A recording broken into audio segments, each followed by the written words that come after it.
Hell yeah, right on.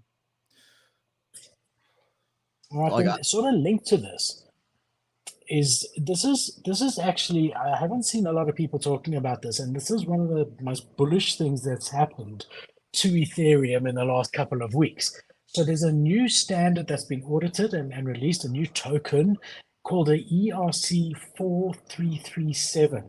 Okay, now that's all irrelevant. What's important about this is that this is the first token that will allow you to be able to take monthly deductions through the smart contract. So when you sign up, let's say you want to buy an NFT that's a subscription, instead of instead of it being just a once-off purchase, but something that's deducted, like your Netflix bill, for example, Mhm. could be paid using a ERC-4337. You would sign up, and like a debit order from the bank, every single month, this would automatically take the money as you've agreed. So that's one of the things that this token could do that could not be done before, which is really, really cool. Yeah, yeah, and it sounds super complicated, but again, I'm kind of on the boat of like these things will come naturally, and like these things will probably have different names. It'll just be something that's more on the back end stuff as we transition to more digital currencies that are hopefully a bit more decentralized. But these things seem like super like nerdy right now, I think, and it's hard to imagine mass adoption could happen when it's called ERC-4337. But it's Yeah. just like, guys, keep in mind that it's more about narrative, and like it's bigger. It's always big picture stuff when you're trying to like get people to wrap their head around. It's always going to be big picture concepts. Like this stuff is super technical, but it's not actually going to be. Once this stuff starts to get adopted, it'll be very, very easy.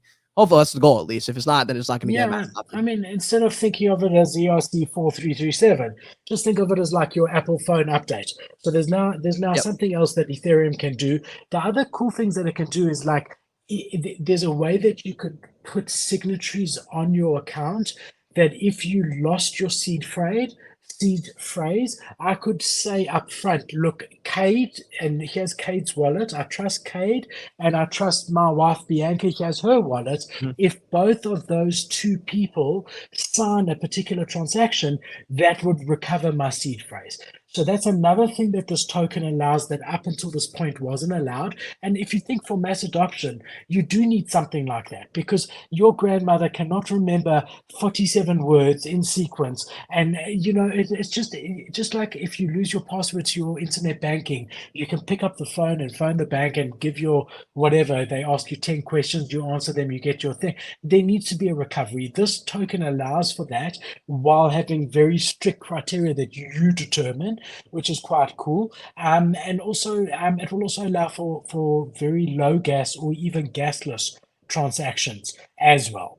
So it's just an upgrade, right? Another token that solves a lot of different problems that were, in some ways, stumbling blocks to mass adoption.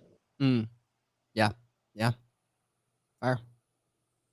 Yeah, so that's bullish. I'm just seeing if I forget anything here. So gasless transactions is one of the things. Automated trading, which we spoke about, like a subscription. Secure your wallet without a seed phrase and be able to recover lost private keys. Just to sum up what this allows, and it Mhm. has been fully audited and approved. So it's something that you could right now incorporate into your next smart contract, which is really pretty cool. Yep.